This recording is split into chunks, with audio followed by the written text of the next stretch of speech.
Hi hello welcome to our channel content of maths. ఈరోజు వీడియోలో ఎగ్జామ్కి ఒకరోజు ముందు ఎలా చదవాలి, ఎలా ప్రిపేర్ అవ్వాలి, ఏ సబ్జెక్ట్ నుంచి ఏ ట్రిక్స్ అప్లై చేయాలి, అర్థం కదా. సో ఎగ్జామ్స్కి వెళ్ళే ముందు ఏ టైప్ ఆఫ్ ఇన్స్ట్రక్షన్స్ ఫాలో అవ్వాలి, ఈ యొక్క డీటెయిల్డ్ ఇన్ఫర్మేషన్ మీకు ఈ వీడియోలో దొరుకుతుంది.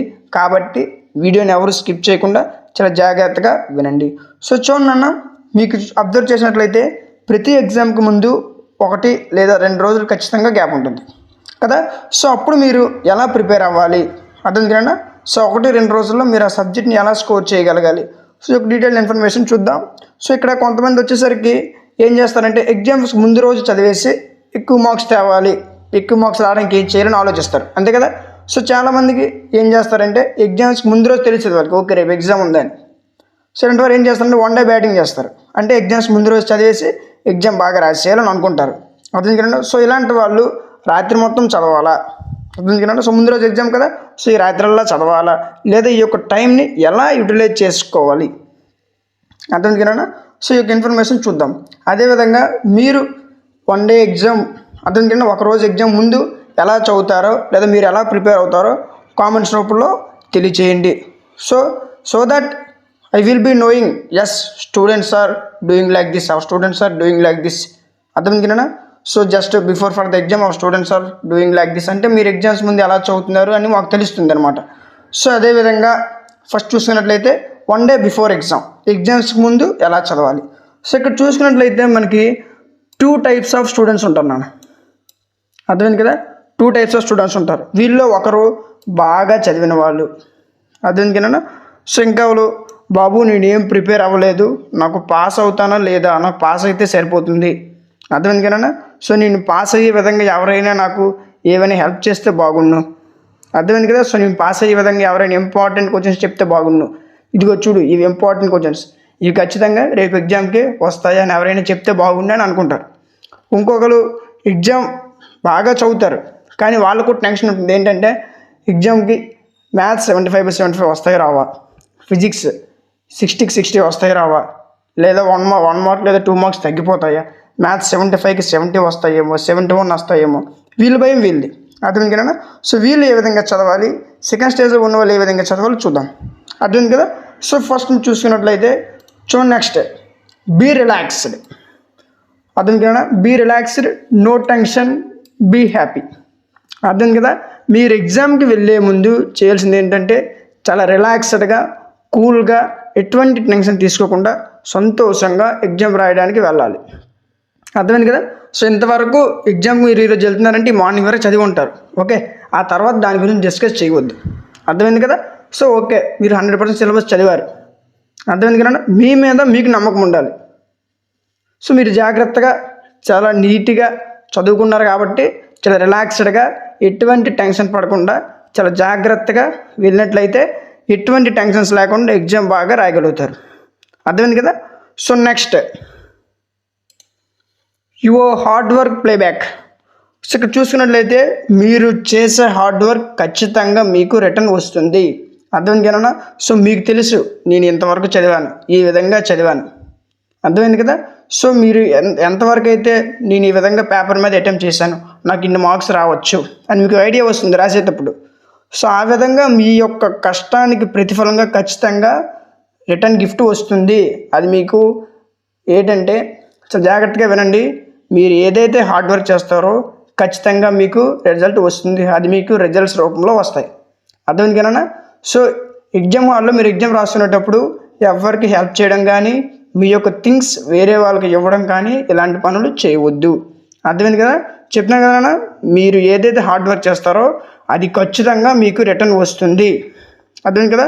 So don't worry at all, definitely you are going to get your best, అర్థమైంది కదా. మీ యొక్క బెస్ట్ మీకు రాబోతుంది. సో ఈ యొక్క మైండ్ సెట్తో ఎగ్జామ్ రాస్తే మంచి మార్క్స్ అనేవి గెయిన్ చేయొచ్చు.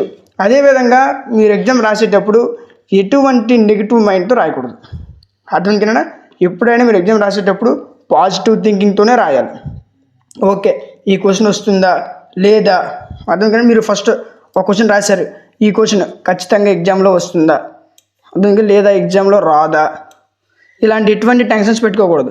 ఓకే ఎగ్జామ్స్ ఖచ్చితంగా వస్తుంది అనే ఒక పాజిటివ్ థింకింగ్తో రాస్తే ఖచ్చితంగా మంచి మార్క్స్ అనేవి గెయిన్ చేయొచ్చు. Next number of hours to study అంటే ఎన్ని గంటలు నిద్రపోవాలి అర్థం లేదా ఎన్ని గంటలు చదవాలి అర్థం. ఇక్కడ చూడండి, నిద్రపోవడం ఇంపార్టెంటే, చదవడం కూడా ఇంపార్టెంటే అర్థం. సో నెంబర్ ఆఫ్ అవర్స్ ఎన్ని గంటలు నేను చదవాలి అర్థమైంది కదా. సో ఇప్పుడు చెప్తా చూడండి, ఒక యావరేజ్ స్టూడెంట్ అయినా లేదా ఒక టాపర్ అయినా ఖచ్చితంగా ఎగ్జామ్స్కి ముందు రోజు 15 to 16 అవర్స్ ఖచ్చితంగా చదవాలి అర్థమైంది. ఎన్ని అవర్స్? 15 to 16, ఇంతకన్నా ఎక్కువ చదవకూడదు అర్థమైంది కదా. 15 అవర్స్ చదివితే సరిపోతుంది. సార్ మరి ఎంతసేపు నిద్రపోవాలి అని అన్నట్లయితే 7 to 8 అవర్స్ అర్థమైంది కదా. ఎన్ని hours? 7 to 8 hours. 7 to 8 hours sleep అనేది సరిపోతుంది అర్థమైంది కదా. ఎగ్జామ్కి ఎవరైతే వెళ్ళబోతున్నారో వాళ్ళు ఎక్కువసేపు నిద్రపోవాల్సిన అవసరం లేదు. కొంతమందికి 6 అవర్స్ నిద్రపోతే సరిపోతుంది, కొంతమందికి 7 అవర్స్, కొంతమందికి 5 అవర్స్, కొంతమందికి 8 అవర్స్ నిద్రపోయినా సరిపోదు అర్థమైంది కదా. సో మ్యాక్సిమం 7 అవర్స్ నిద్రపోతే ఖచ్చితంగా సరిపోతుంది అర్థమైంది కదా. సో 7 అవర్స్ మీరు ఖచ్చితంగా నిద్రపోవాలంటే మీరు మార్నింగ్ ఎంతకు లేవాలి? 4 AM ఖచ్చితంగా మార్నింగ్ 4కి లేవాలి అర్థమైంది కదా. 4కి లేవాలి. నెక్స్ట్ మరి ఎంతకు పడుకోవాలి సార్ అంటే 9కి పడుకున్న వాళ్ళు ఖచ్చితంగా 4కి లేవాలి అర్థమైంది కదా. సో ఈ మధ్యలో ఉండే అవర్స్ మీరు ఖచ్చితంగా చదవాలి. ఎన్ని అవర్స్ చదవాలి? 15 అవర్స్ చదివితే సరిపోతుంది అర్థమైంది కదా. సో రోజుకి 15 అవర్స్ చదువుతూ మార్నింగ్ 4కి లేచి ఈవినింగ్ 9కి పడుకుంటే ఈ యొక్క టైం టేబుల్ మెయింటైన్ చేస్తే మంచి మార్క్స్ అనేవి స్కేర్ చేయొచ్చు. మీ యొక్క హెల్త్ కూడా చాలా నీట్గా ఉంటుంది అర్థమైంది కదా. 7 to 8 అవర్స్ స్లీప్ సరిపోతుంది. 4 AM ఖచ్చితంగా లేవాలి అర్థమైంది కదా. సో ఎప్పుడైతే మీరు ముందు రోజు 15 అవర్స్ చదువుకుంటారు కదా, తర్వాత మీరు 4కి లెగిస్తారు కదా. సో మీరు 4కి లెగించేటప్పుడు ముందు రోజు ఏవైతే ఈ టైంలో చదివారో ఆ చదివింది ఒకసారి రివిజన్ చేసుకోండి అర్థమైంది కదా. సో మార్నింగ్ 4కి లేస్తారు కదా, 4 to 5 లేదా 4 to 6 మీరు ఏదైతే చదివారో దాన్ని రివిజన్ చేసుకోండి అర్థమైంది కదా. That are the actual things you have to remember అంటే అప్పుడు ఏదైతే మీరు చదువుతారో దాన్ని మీరు ఖచ్చితంగా మీకు గుర్తొస్తుంది అనమాట. 4 o'clock మీరు కరెక్ట్గా లెగిసి మీరు ముందు రోజు ఏవైతే చదువుకున్నారో అది ఒకసారి రివిజన్ చేసుకుంటే కరెక్ట్గా మీకు ఎగ్జామ్ హాల్కి వెళ్ళేసరికి నీట్గా గుర్తుంటుంది, ఏది మర్చిపోరు, చాలా జాగ్రత్తగా రాయగలుగుతారు అర్థమైంది కదా. సో కంపల్సరీగా మీరు చేయాల్సినవి అర్థమైంది కదా. సో మీరు కంపల్సరీగా 7 అవర్స్ నిద్రపోవాలి, మార్నింగ్ 4కి లేవాలి, రోజుకి 15 అవర్స్ ఖచ్చితంగా చదవాలి. సో నెక్స్ట్ ఏం చేయాలి అని అంటే reach the centre 1 hour before examination అర్థమైంది కదా. సో ఇప్పుడు మీ యొక్క ఇంటి నుంచి లేదా మీ యొక్క హౌస్ నుంచి మీ యొక్క సెంటర్కి ఎంత డిస్టెన్స్ ఉందో మీకు తెలిసే ఉంటుంది అర్థమైంది కదా. సో మీ యొక్క సెంటర్ ఎక్కడ ఉందో తెలిస్తే మీరు దానికి ఎంతగా మీ యొక్క సెంటర్కి ఏ టైంకి రీచ్ అవ్వగలరు, అది ఎంత టైంకి మీరు కరెక్ట్గా వెళ్ళగలరు అని మీకు ఐడియా వస్తుంది. కాబట్టి లేదా ఎవరికైనా సెంటర్ ఎక్కడ ఉందో తెలియకపోతే ముందు రోజే ఈవినింగే మీరు సెంటర్ ఎక్కడ ఉందో తెలుసుకొని రేపు మార్నింగ్ అక్కడికి ఎంతకి వెళ్ళగలము, ఇక్కడ ఎంతకి స్టార్ట్ అయితే ఇంటి దగ్గర ఎంతకి స్టార్ట్ అయితే మీరు కరెక్ట్గా వెళ్ళగలం అని ఒక ప్రాపర్ ప్లానింగ్తో మార్నింగ్ మీరు ఎగ్జామ్కి స్టార్ట్ అవ్వాలి. లేదు అలా చేయనట్లయితే మీరు గాబర అయ్యి ఎగ్జామ్కి స్టార్ట్ అయితే మీకు వెళ్ళేసరికి టైం అవుతుంది అర్థమైంది కదా. సో కొత్త రూల్ పెట్టారు నాన్న, ఎగ్జామ్కి 1 నిమిషం లేట్ అయినా లోపలికి అలౌ చెయ్యరు. ఈ విషయం గుర్తుపెట్టుకోండి, ఎగ్జామ్కి 1 minute లేట్ అయినా లోపలికి అలౌ చెయ్యరు అర్థమైంది కదా. ఇది చాలా జాగ్రత్తగా గుర్తుపెట్టుకోండి. కాబట్టి మీరు ఏం చేయాలంటే 1 hour ముందే ఎగ్జామ్ హాల్లో ఉండాలి, లేదా ½ an hour ముందే ఎగ్జామ్ హాల్లో ఉండాలి అర్థం. మీరు 1 hour ముందే మీరు ఎగ్జామ్ హాల్కి వెళ్తే అర్థం కదా మీకు 9 లేదా 8:15కి లోపలికి అలౌ చేస్తారు అర్థమైంది కదా. 8:15కి అలౌ చేస్తారు. 9 o'clock ఖచ్చితంగా మీ చేతిలో క్వశ్చన్ పేపర్ ఉంటుంది అర్థమైంది కదా. 9 o'clockకి మీరు చేతిలో ఖచ్చితంగా క్వశ్చన్ పేపర్ అనేది ఉంటుంది. సో చూడన్నా, మీరు ఎగ్జామ్ హాల్కి 1 hour ముందే వెళ్ళడానికి ప్రయత్నించండి. మీరు 1 hour ముందే వెళ్ళినట్లయితే మీకు ఖచ్చితంగా అక్కడ ఉన్న వాతావరణం మీకు అలవాటు అవుతుంది. ఎవరైతే ఫస్ట్ ఇయర్ స్టూడెంట్స్ ఉన్నారో చాలా కంగారు పడతారు, చాలా భయం వేస్తుంది వాళ్ళకి. అలాంటి వాళ్ళు ఏం చేస్తారంటే 1 hour ముందే వెళ్ళిపోయి అక్కడ ఉన్న సరౌండింగ్స్లో ఉన్న వాతావరణాన్ని ఫస్ట్ ఎలా ఉంది, ఏం జరుగుతుంది ఇక్కడ అని తెలుసుకున్న తర్వాత లోపలికి వెళ్ళినట్లయితే మీకు చాలా ఈజీగా మీ యొక్క మైండ్ సెట్ అంటే అలా ఈజీగా ఉంటుంది. లేదు మీరు గాబరగా రెడీ అయ్యి లేదా బస్సు రాకపోయి లేదా ట్రాఫిక్లో ఉండిపోయి అర్థమైంది కదా. సో మీరు ఎగ్జామ్కి వెళ్ళే టైంకి మొత్తం బస్సు రాలేదు, ట్రాఫిక్లో ఇవన్నీ మీరు చాలా స్ట్రెస్కి ఫీల్ అవుతారు. అర్థమైంది కదా. సో ఈ యొక్క స్ట్రెస్లో మీరు ఎగ్జామ్ రాసినట్లయితే అంతవరకు మీరు ఏదైతే చదువుకున్నారో మొత్తం మర్చిపోతారు. అర్థమైంది కదా. సో అందుకు కూల్గా ఉండడం కోసం 1 అవర్ లేదా హాఫ్ అన్ అవర్ ముందే ఎగ్జామ్ హాల్కి వెళ్ళడానికి ప్రయత్నం చేయండి. సో ఇప్పుడు మనం ఇంపార్టెంట్ పాయింట్స్ చూద్దాం. నెక్స్ట్ ఇప్పుడు ఏం చూద్దాం, ఇంపార్టెంట్ పాయింట్స్. సో మేము ఎగ్జామ్ హాల్కి వెళ్ళేటప్పుడు, ఎగ్జామ్ ముందు మీరు ప్రిపేర్ అయ్యేటప్పుడు ఏం చేయాలి, ఏం చేయకూడదు చూద్దాం. సో చూడన్నా, first don't do over night reading. అర్థమైంది కదా. సో చాలామంది ఎగ్జామ్ ముందు రోజు చదివేసి పాస్ అయిపోవాలనుకుంటారు కదా. సో మీలో కూడా చాలామంది ఉండే ఉంటారు. ఎగ్జామ్కి ఒక్కరోజు ముందు చదివిన వాళ్ళు, ఎగ్జామ్ ముందు నైట్ చదివిన వాళ్ళు చాలామంది ఉంటారు. వీళ్ళు ఏమంటారంటే లెజన్స్ అంటారు. అర్థమైంది కదా. వీళ్ళు ఏం చేస్తారు, 1 డే బ్యాటింగ్ చేస్తారు. 1 డే బ్యాటింగ్ అంటారు దాన్ని. వీళ్ళు ఎప్పటి నుంచో కాదు, చాలా ఎప్పటి నుంచే ఉన్నారు. అర్థమవుతుంది కదా. ఈ 1 డే బ్యాటింగ్ బ్యాచ్ అనేది ఎప్పటి నుంచే ఉంది, మీ బ్యాచ్ నుంచి కాదు. వీళ్ళు పూర్వకాలం నుంచి ఉన్నారు. అర్థమైంది కదా. పురాతనం నుంచి కూడా వీళ్ళు ఉన్నారు. ఈ 1 డే బ్యాటింగ్ అనేది పురాతనం నుంచి ఉంది. చాలామంది ఎగ్జామ్స్ ముందు రోజు నైట్ చదివేసి రాశారు అనుకుంటారు. అర్థమైంది కదా. సో అది మంచి పద్ధతి కాదు. ఓవర్ నైట్ స్టడీ అనేది మంచి పద్ధతి కాదు. అర్థమైంది కదా. సో ఖచ్చితంగా మీకు మంచి నిద్ర అనేది ఉండాలి. ఏనది 7 to 8 అవర్స్ ఖచ్చితంగా నిద్రపోవాలి. ఎప్పుడైతే మీరు రాత్రల్లా చదువుతారో, రాత్రి మొత్తం చదివిన వాళ్ళకి మంచి స్లీప్ అనేది ఉండదు. కాబట్టి ఎగ్జామ్కి వెళ్ళేటప్పుడు ఖచ్చితంగా మీ మైండ్ అనేది డైవర్ట్ అవుతుంది. అర్థమైంది కదా. సో ఎప్పుడైతే ఎగ్జామ్ రాస్తారో మీకు ఖచ్చితంగా ఆ టైంలో నిద్ర వస్తుంది. సో మీరు ఎప్పుడైతే ప్రాపర్గా పడుకుంటారో మీరు ఎగ్జామ్ హాల్లో అంత ఎనర్జెటిక్గా ఉంటారు. గుర్తుపెట్టుకోండి, నైట్ మొత్తం చదివి ఎగ్జామ్ హాల్కి వెళ్ళకూడదు. ఎగ్జామ్ హాల్లో ఖచ్చితంగా మీ మైండ్ అనేది డైవర్ట్ అవుతుంది. మీ మైండ్ డైవర్ట్ అవ్వకూడదు. మీ కాన్సన్ట్రేషన్ కరెక్ట్గా ఉండాలంటే పర్ఫెక్ట్ స్లీప్ అనేది ఇంపార్టెంట్. అర్థమైంది కదా. సో నెక్స్ట్ అదే ఏంటి, గుడ్ స్లీప్. అర్థమైంది కదా. 7 to 8 అవర్స్ పడుకుంటే సరిపోతుంది. Next most important point, stay away from mobiles. గుర్తుపెట్టుకోండి, చాలామంది ఎగ్జామ్ ముందు రోజు కూడా మొబైల్స్ని యూజ్ చేస్తారు. ఈ మొబైల్స్ యూజ్ చేయవద్దు. ఎందుకంటే మీకు 15 అవర్స్ చదవాలని చెప్పాను రోజుకి. ఎగ్జామ్స్ ముందు రోజు ఎంత చెప్పాను, 15 అవర్స్. సో ఈ 15 అవర్స్కు 10 అవర్స్ చదువుతారు. మీరు ఎన్ని అవర్స్ చదువుతారు, 10 అవర్స్ చదువుతారు. సో 10 అవర్స్ చదివాం కదా అని ఒక హాఫ్ అన్ అవర్ రెస్ట్ తీసుకుందామని బయటకు వస్తారు. ఒక హాఫ్ అన్ అవర్ ఫోన్ చూస్తారు.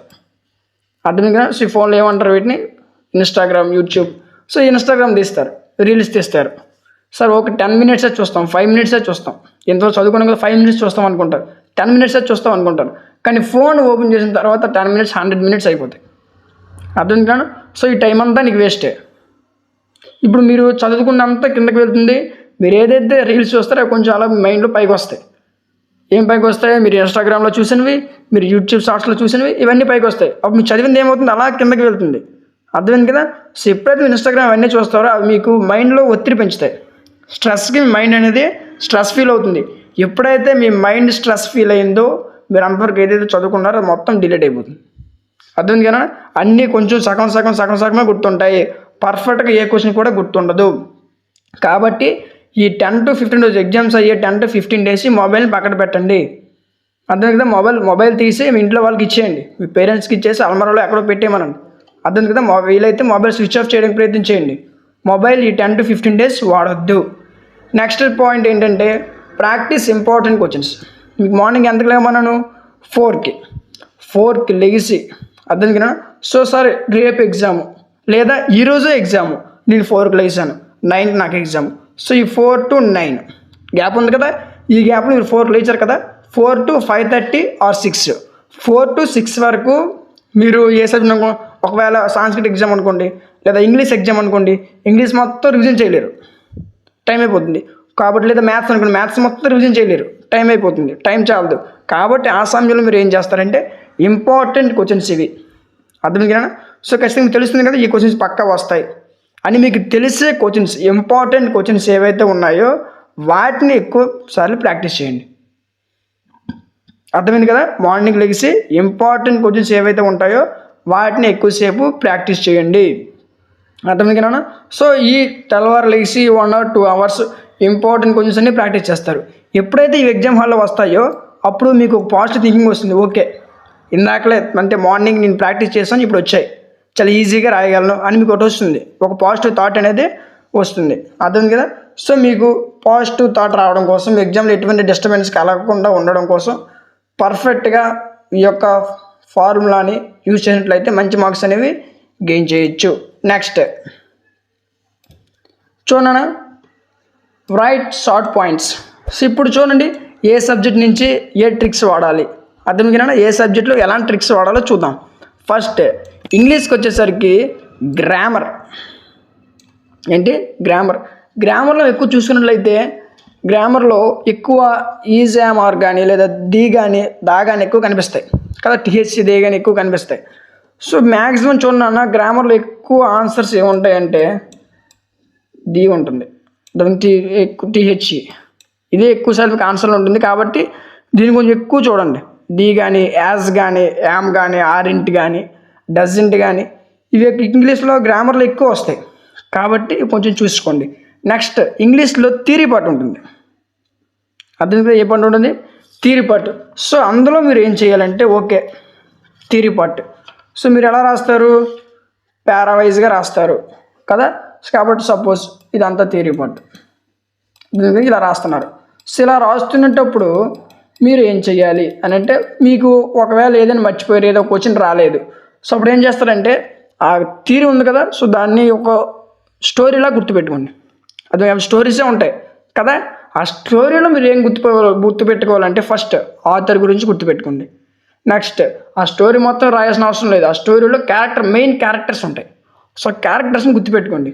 సో ఫస్ట్ మీరు ఎప్పుడైతే క్వశ్చన్ రాస్తారో అప్పుడు క్యారెక్టర్స్ని హైలైట్ చేయండి. అర్థం కదా, ఈ ఫస్ట్ పేజ్ క్యారెక్టర్, ఇది ఒక పారా, సెకండ్ పారా క్యారెక్టర్స్ హైలైట్ చేయండి, ఇక్కడ ఒక పారా, ఇది ఒక హైలైట్ చేయండి క్యారెక్టర్స్, ఇక్కడ క్యారెక్టర్స్ ఉన్నాయి, ఇవన్నీ హైలైట్ చేయండి. సో ఎప్పుడైతే కరెక్షన్ చేసేవారు ఎవరైతే ఉంటారో, ఎప్పుడైతే పేపర్ తిప్పే వెంటనే మరి దేని వైపు ఫోకస్ వెళ్తుంది, ఏవైతే హైలైట్ చేసామో వాటి వైపు ఫోకస్ వెళ్తుంది. సో ఓకే పేపర్ తిప్పగానే ఫస్ట్ వాటి ఫోకస్ ఏమైనా పడుతుంది, హైలైట్ చేసిన వాటి మీద. అప్పుడు అనుకుంటారు ఓకే ఈ క్యారెక్టర్ ఈ చాప్టర్లో ఉంది, ఈ చాప్టర్ ఈ క్యారెక్టర్ ఉంది, ఈ క్యారెక్టర్ ఉంది, ఇతని గురించి చాప్టర్లో ఉంది, ఓకే బాగా రాశారు. అర్థం. సో మిగతా పేజీ ఏదైతే ఉందో, మిగతా ఏదైతే మీరు రాశారో ఇవన్నీ చూడరు, ఏవైతే మీరు హైలైట్ చేశారో అవి చూస్తారు ఫస్ట్. అర్థం కదా. సో ఇవి హైలైట్ చేశారంటే ఖచ్చితంగా వీళ్ళ గురించి రాసే ఉంటారు, ఇవి హైలైట్ చేశారంటే ఖచ్చితంగా వీళ్ళు ఈ చాప్టర్లో ఉన్నారు. అర్థం కదా అని ఎవరైతే కరెక్షన్ చేస్తారో వాళ్ళకి తెలుస్తుంది. అంటే వాళ్ళు లెక్చరర్స్ కదా, వాళ్ళకి తెలుసు ఏ చాప్టర్ నుంచి ఎన్ని క్వశ్చన్స్ వస్తాయి, ఏ చాప్టర్లో ఎలాంటి క్వశ్చన్స్ ఉన్నాయో నాకు తెలుస్తుంది. సో మీరు క్యారెక్టర్స్ హైలైట్ చేయడం వల్ల ఒక ఈ క్యారెక్టర్ ఉంది, ఈ క్యారెక్టర్ ఉంది, ఈ క్యారెక్టర్ ఉంది అని ఒక వేలో వాళ్ళు ఏమంచి కరెక్షన్ చేస్తారు. ఆ విధంగా మీకు మంచి మార్క్స్ అనేవి గెయిన్ చేయొచ్చు. నువ్వు రాసిన తప్పే అది నీకు తెలుసు, అందరికీ తెలుసు. అర్థం కదా. సో కానీ కరెక్షన్ చేసేవాళ్ళు ఎలా ఆలోచిస్తారంటే వాళ్ళకి చాలా తక్కువ టైం ఉంటుంది కరెక్షన్ చేసే వాళ్ళకి. అర్థం కదా. సో ఆ వేలో వాళ్ళు ఎలా కరెక్షన్ చేస్తారంటే ఓకే క్యారెక్టర్స్ ఉన్నాయి, రైట్ రైట్ రైట్, అర్థం కదా, ఓకే క్యారెక్టర్స్ కరెక్ట్గా మెన్షన్ చేశారు అంటే మొత్తం కరెక్ట్గా రాశారని ఆ వే ఆఫ్ దీంట్లో రైట్ చేస్తారనమాట. మార్క్స్ కూడా మంచి మార్క్స్ అనేవి పడతాయి ఇలా రాసిన వాళ్ళకి. పారావైజ్గా రాయాలి. నెక్స్ట్ సైడ్ హెడ్డింగ్స్ పర్ఫెక్ట్గా ఉండాలి. ఇలా ఉంటే నువ్వు లోపల రాసిన మ్యాటర్ అనేది చదవరు. పర్ఫెక్ట్గా నువ్వు ఏదైతే క్యారెక్టర్స్ మెన్షన్ చేస్తున్నావో, నువ్వు మెన్షన్ చేసే క్యారెక్టర్స్ కరెక్ట్గా ఉంటే మంచి మార్క్స్ అనేవి వస్తాయి. అర్థమైంది కదా. సో సాంస్క్రిట్ కూడా అంతే, సైడ్ హెడ్డింగ్స్ పర్ఫెక్ట్గా ఉంటే నువ్వు మ్యాటర్ ఏం రాసినా చూడరు, మంచి మార్క్స్ అనేవి వస్తాయి ఖచ్చితంగా. Next maths. సార్ మ్యాథ్స్ ఏంటి sir, what about maths sir, what to do with maths sir అని అంటే, మ్యాథ్స్కి వచ్చేసరికి మీకు ఇంపార్టెంట్ ఏంటంటే ఫార్ములాస్ నాన్న. ఏంటి ఫార్ములాస్, మ్యాథ్స్లో మీరు పర్ఫెక్ట్గా చేయాల్సినవి ఫార్ములాస్. సో ఇప్పుడు గుర్తుపెట్టుకోండి, ఫస్ట్ మీరు ఎప్పుడైతే మ్యాథ్స్ ఎగ్జామ్ రాయబోతున్నారో మీకు వచ్చిన క్వశ్చన్స్ ఫస్ట్ రాయండి, తర్వాత ఎలాంటి ట్రిక్స్ అప్లై చేయాలో చూస్తా చెప్పండి. చూడండి తర్వాత మీరు ఏం చేస్తారంటే ఫస్ట్ గివెన్ దట్స్ ఉంటుంది క్వశ్చన్లో గివెన్ దట్ ఉంటుంది కదా, ఇచ్చిన క్వశ్చన్ని మీకు వచ్చిన పర్ఫెక్ట్ రాసేయండి. రానివి ఏం చేస్తారంటే ఇచ్చిన క్వశ్చన్ని గివెన్ దట్ అని పెట్టి రాయండి, ఇచ్చిన క్వశ్చన్ని గివెన్ దట్. నెక్స్ట్ మీరు ఫస్ట్ ఏం చెప్పాను, ఫార్ములాస్ చెప్పాను కదా. సో మ్యాథ్స్ ప్రతి చాప్టర్ నుంచి ఇంపార్టెంట్ ఫార్ములాస్ అన్నీ గుర్తుపెట్టుకోండి. అప్పుడు క్వశ్చన్ చూడగానే ఇది ఏ చాప్టర్ నుంచి ఇందులో ఏ ఫార్ములాస్ ఉన్నాయో మీకు ఐడియా వస్తుంది. కాబట్టి ఆ ఫార్ములా కింద రాసుకోండి సైన్. అర్థం కదా. ఏం చెప్పాను, ఫస్ట్ గివెన్ దట్, తర్వాత ఫార్ములా. ఈ ఫార్ములా ఒక మార్క్ ఇస్తాడు, గివెన్ దట్కి ఒక మార్క్ ఇస్తాడు. అంటే ఎన్ని వచ్చాయి 2 మార్క్స్. ఇప్పుడు ఏం చేస్తారంటే ఈ గివెన్ దట్ రాశారు కదా, ఈ క్వశ్చన్ని ఈ ఫార్ములాలో డెరైవ్ చేయండి. అర్థం కదా. సో ఇక్కడ 1 మార్క్ వస్తుంది. అంటే ఎన్ని వచ్చాయి 3 మార్క్స్. కిందన మీకు ఏవైతే స్టెప్స్ గుర్తొచ్చిన స్టెప్స్ రాయండి. లాస్ట్లో ఆన్సర్. ఈ ఆన్సరు తప్పే, ఈ ప్రాసెస్ తప్పే, కానీ ఇక్కడ ఎన్ని వచ్చి మీకు 2 మార్క్స్ వచ్చాయి. ఇక 2 వేసారు కాబట్టి మొత్తం ప్రాసెస్ కనీసం 1 లేదా 2 మార్క్స్ పడతాయి ఖచ్చితంగా. 1 లేదా 2 మార్క్స్ పడతాయి. అంటే 2 + 3 5 మార్క్స్, అంటే 7 మార్క్స్ ఖచ్చితంగా 5 మార్క్స్ వస్తాయి. ఈ విధంగా ఎవరైతే అప్లై చేస్తారో వాళ్ళకి మాత్రమే. అర్థమైంది కదా. సో ఎవరైతే వచ్చిన క్వశ్చన్స్ రాసిన తర్వాత ఇంకేవైతే క్వశ్చన్స్ మిగులుతాయో ఆ క్వశ్చన్స్కి ఈ యొక్క ట్రిక్ అనేది అప్లై చేయండి. ఫస్ట్ గివెన్ దట్ రాస్తారు, ఇచ్చిన ఫార్ములా రాస్తారు, గివెన్ దట్కి 1 మార్కు, ఫార్ములాకి 1 మార్కు. అర్థమైంది కదా. నెక్స్ట్ ఏం చేస్తారు, ఆ ఫార్ములాని డెరైవ్ చేస్తారు. అర్థమైంది కదా. సో నెక్స్ట్ ఏం చేస్తారన్నా, ఆ ఫార్ములాలో ఏదో గివెన్ దట్ ఉంటుందో దాన్ని డెరైవ్ చేస్తారు. అప్పుడు అక్కడ ఒక స్టెప్ వస్తుంది. సో కిందన మీకు ఒక 4 పాయింట్స్ రాస్తారు, దాని కింద ఆన్సర్ రాస్తారు. ఆన్సర్ తప్పే, పాయింట్స్ తప్పు, అది మీకు కూడా తెలుసు. కానీ మీరు రాసే ప్రాసెస్ కరెక్ట్గా ఉంది కాబట్టి ఖచ్చితంగా 7కి 4 to 5 మార్క్స్ అయినా, లేదా 3 to 4 marks, 3 marks Rao, 4 to 5 marks ఖచ్చితంగా వస్తాయి. అర్థం కదా. నెక్స్ట్ ఫిజిక్స్లో మీరు ఏం చేయాలంటే 2 మార్క్స్ 4 మార్క్స్ పర్ఫెక్ట్గా రాయాలి. ఫిజిక్స్లో మీకు థియరీ పార్ట్ ఎక్కడ ఉంటుందంటే 8 మార్క్స్ దగ్గర ఉంటుంది. కాబట్టి మీరు ఏవైనా జిమ్మిక్లు చేయాలనుకుంటే ఫిజిక్స్ థియరీ పార్ట్స్లో మాత్రం అవుతుంది. 2 మార్క్స్ క్వశ్చన్స్లో 4 మార్క్స్ క్వశ్చన్స్లో మీరు ఎటువంటి డెకరేషన్ చేయడం కావద్దు. మీరు ఏదైనా డెకరేషన్ చేయాలంటే, అర్థం కన్నా, మీరు ఏదైనా మ్యాజిక్లు చేయాలంటే 8 మార్క్స్ దగ్గర థియరీ పార్ట్ దగ్గర అవుతుంది.